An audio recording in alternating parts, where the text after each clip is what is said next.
पौधों की धड़कन, जगदीश चंद्र बोस की कहानी। बहुत समय पहले बंगाल के एक छोटे से गांव में जगदीश नाम का एक जिज्ञासु लड़का रहता था।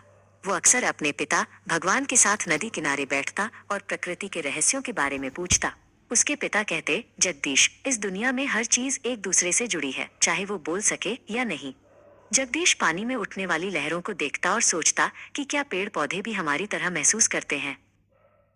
एक दिन बगीचे में खेलते हुए जगदीश ने एक छुई मुई के पौधे को छुआ। जैसे ही उसकी उंगली पत्ती से लगी, वो सिमट कर बंद हो गई। जगदीश दंग रह गया। उसने सोचा, क्या इसे डर लगा? क्या इसे मेरा छूना महसूस हुआ? वो घंटों उस नन्हे पौधे को देखता रहा, ये समझने की कोशिश में कि बिना बोले भी ये पौधा अपनी बात कह रहा था। बड़े होकर जगदीश एक महान वैज्ञानिक बने। वो अब भी वही पुराना सवाल सुलझाना चाहते थे। अपने लैब में उन्होंने एक अद्भुत मशीन बनाई, जिसे उन्होंने क्रेस्कोग्राफ कहा। ये मशीन पौधों की नन्ही सी हलचल को भी करोड़ों गुना बड़ा करके दिखा सकती थी। जगदीश को विश्वास था कि पौधे केवल जीवित ही नहीं हैं, बल्कि वे सुख और दुख का अनुभव भी करते हैं। जगदीश अपने प्रयोगों को पूरी दुनिया को दिखाना चाहते थे। उन्होंने अपने सहायक सत्येन को बुलाया। सत्येन, हमें अपनी इस खोज को लंदन की रॉयल सोसाइटी में ले जाना होगा, उन्होंने उत्साह से कहा। सत्येन ने भी मुस्कुराते हुए जवाब दिया, जरूर सर, दुनिया को ये सच जानना ही चाहिए। दोनों ने मिलकर भारी मशीनों और पौधों को सावधानी से पैक किया। लंदन का वो हॉल वैज्ञानिकों और विद्वानों से खचाखच भरा था। सब ये देखने के लिए उत्सुक थे कि क्या भारत का ये वैज्ञानिक सचमुच पौधों को बोलते हुए दिखा पाएगा। जगदीश अकेले मंच पर खड़े हुए। उनके सामने एक मेज थी और हजारों आंखें उन्हें देख रही थीं।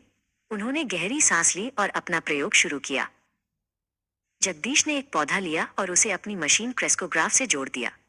उन्होंने एक स्क्रीन की ओर इशारा किया जहां प्रकाश की एक छोटी सी बिंदु दिखाई दे रही थी। सज्जनों, उन्होंने कहा, यह बिंदु इस पौधे की धड़कन है। जैसे जैसे पौधा सांस ले रहा था, वो प्रकाश की बिंदु धीरे धीरे हिल रही थी। पूरा हॉल सन्नाटे में डूब गया। अब सबसे कठिन घड़ी आई। जगदीश ने एक इंजेक्शन में जहर लिया।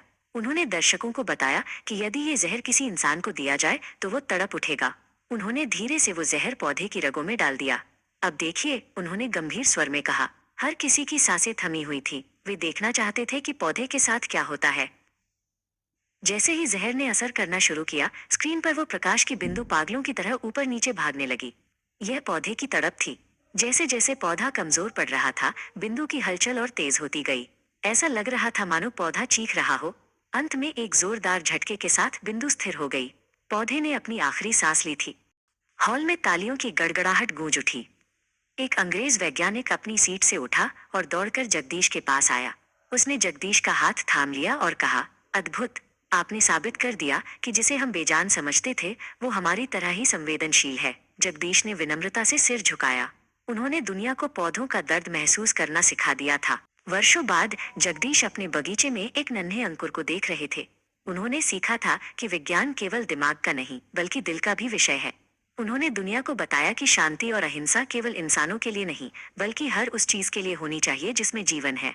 आज भी जब हवा में पत्तियां झूमती हैं, वे जगदीश चंद्र बोस की उस महान खोज की याद दिलाती हैं।